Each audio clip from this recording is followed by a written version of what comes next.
Há pessoas que, diante de qualquer sinal de ansiedade, temor, ira ou tristeza, estão cuidadosamente atentas para decidir o rumo a ser tomado e, assim, serem donas da própria conduta.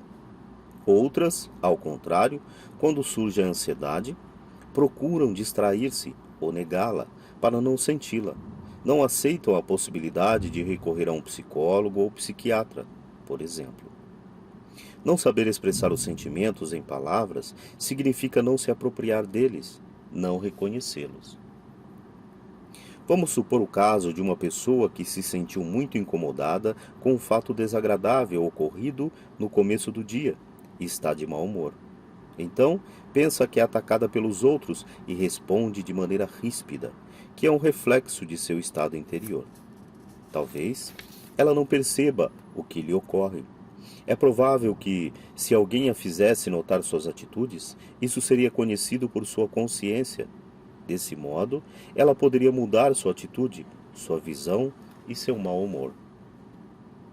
Entretanto, é recomendado considerarmos que, para perceber e aceitar, se for outro quem aponta isso, nossos estados internos, precisamos estar interessados, considerar valiosa essa prática e, além disso, ter disposição para encarar fatos ou palavras que nos possam irritar ou incomodar.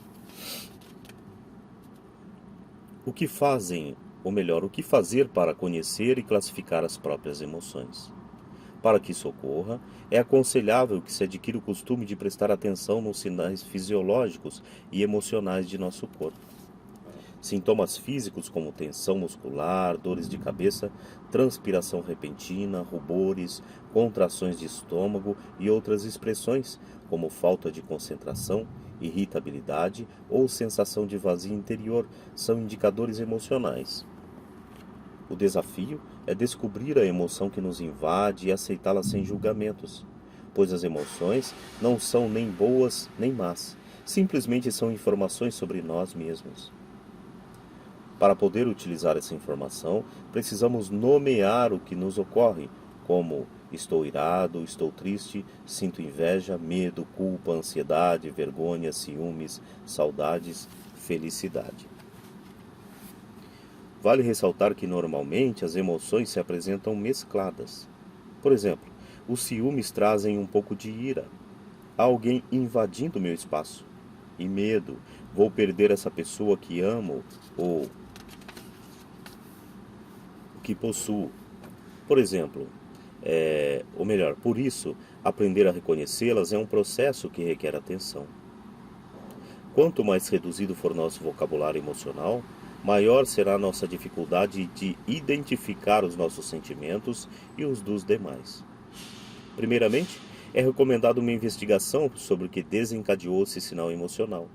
Uma discussão por telefone, uma censura inesperada, a sensação da necessidade de arcar sempre com as tarefas desagradáveis, bem como sentimentos de inferioridade por um trabalho pouco gratificante, de culpa pelo pai autoritário, de humilhação por causa de um chefe sem consideração, entre outros.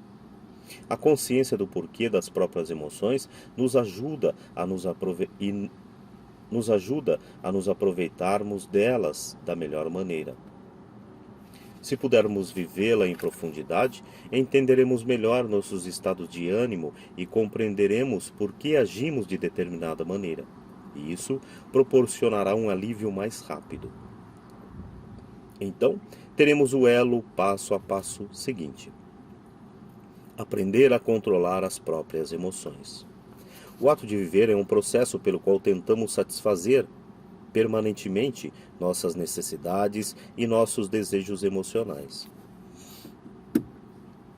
Porém, não é a inteligência tradicional que nos leva à ação, e sim as emoções, que são uma espécie de equipamento básico, biologicamente arraigado em nossa natureza.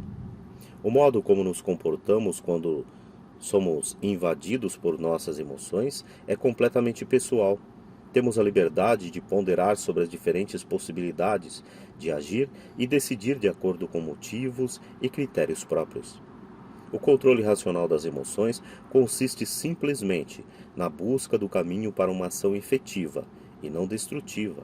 Uso de drogas, álcool, fumo, sentimentos de hostilidade, vingança, etc. Quando somos submetidos a uma emoção forte.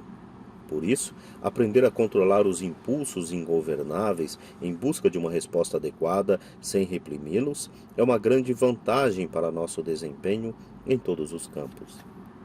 A maior parte das respostas destrutivas criadas para tentar governar as emoções é artificial e de curta duração.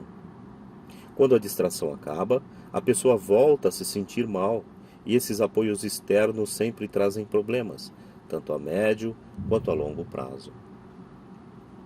Concluindo, os que atingem a excelência em suas vidas são mestres em conduzir suas próprias emoções. É isso que realmente os distingue. Sabem que, mesmo quando suas emoções os impulsionam a agir, podem escolher como fazê-lo. Aqui é interessante, na passagem deste descrito, que ele cita que muitas vezes a gente procura distrair emoções negativas com outras positivas para que a gente simplesmente esqueça as negativas e prossiga numa vida melhor.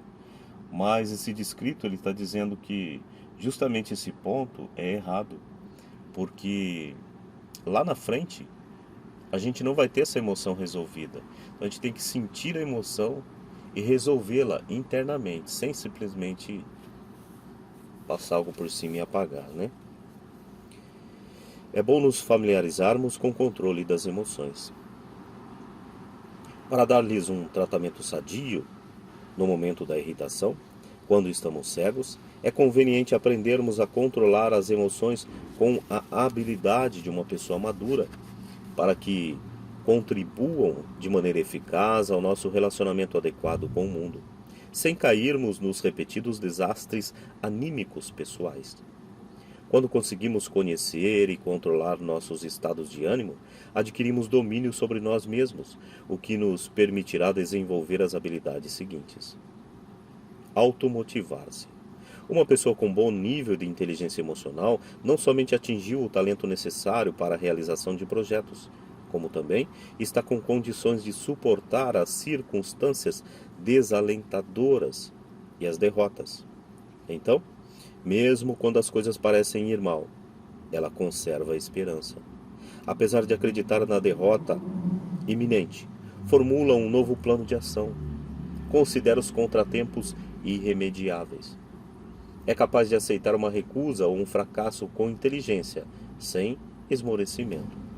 Não abandona sua tarefa, ainda que lhe pareça frustrante. Sente-se com habilidade suficiente para continuar adiante, até mesmo perante os mais sérios tropeços. É bastante sensível na busca de diversas maneiras de atingir suas metas. Reduz as tarefas monumentais a fragmentos pequenos e manejáveis.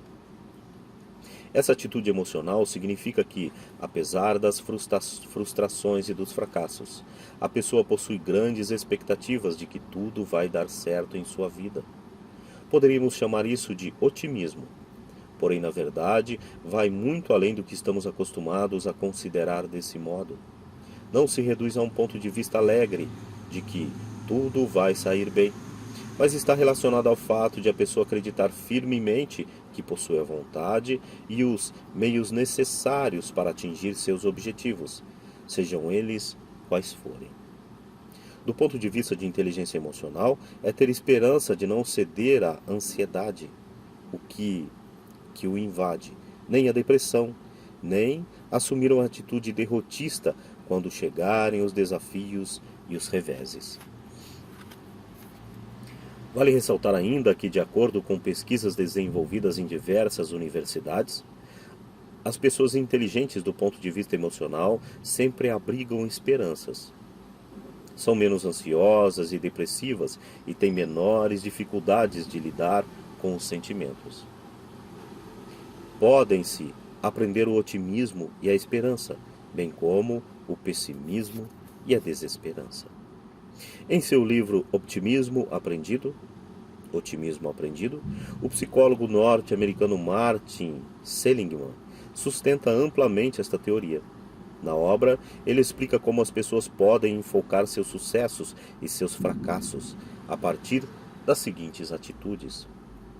Os otimistas consideram os fracassos como algo que pode ser modificado, de maneira que sejam bem-sucedidos na próxima oportunidade. Os pessimistas, ao contrário, assumem a culpa do seu insucesso. Além disso, atribuem-lhe características de imutável, ou seja, consideram-no como algo incapaz de ser modificado. Vejamos um exemplo. Você briga com um amigo. Se for otimista, pensará: hoje ele estará de mau humor. Algo circunstancial que pode ser mudado. Ou melhor, hoje ele estava de mau humor. No entanto, se for pessimista, refletirá: ele me é hostil, algo permanente, difícil de modificar. As diferenças entre as duas explicações têm profundas implicações no modo de reagir diante da vida. Saber colocar-se no lugar dos demais. Tão importante quanto o controle das próprias emoções é perceber e saber como reagir ao mundo interior e vivencial dos demais. Quando aprendemos a conhecer o conteúdo de uma emoção e sabemos nomeá-la, também conseguimos identificá-la em outras pessoas. Isso nos supõe em condições de interpretar corretamente a expressão fisionômica ou atitude corpórea dos que nos cercam e capacitados para observar diferentes situações a partir de seu ponto de vista e mesmo de nos anteciparmos às suas emoções. É uma característica que nos torna aptos a uma melhor interação com todos. As pessoas que reprimem as próprias emoções também ignoram, enquanto puderem, os sinais emocionais dos outros. Henry Ford, fundador da famosa empresa norte-americana de automóveis que leva seu nome, afirmava: se há um segredo para o sucesso, é entender o ponto de vista do outro e ver as coisas com os olhos dele. Por isso, é aconselhável a quem pretende ser bem-sucedido saber conduzir com destreza as próprias emoções e as dos outros. Com frequência, as pessoas se confundem e se irritam com o comportamento dos demais.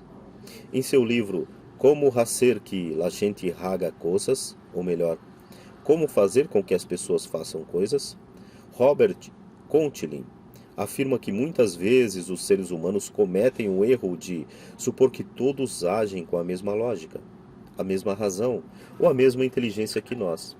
E isso não é correto, pois na maior parte do tempo eles agem guiados pelas emoções.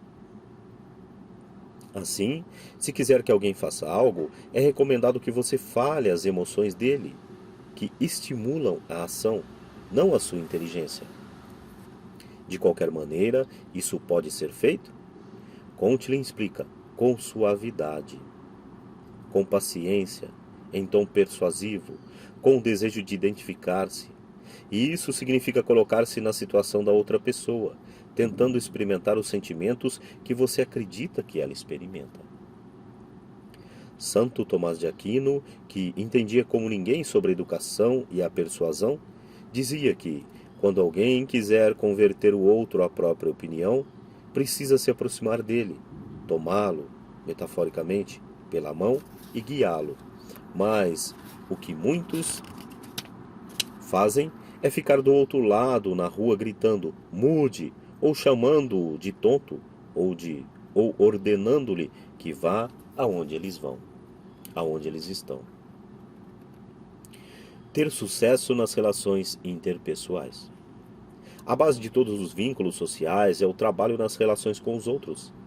Ao contrário do que muitas vezes pensamos, isso não ocorre por acaso, porque foi meu companheiro de colégio, por ser meu vizinho, porque trabalhei com ele.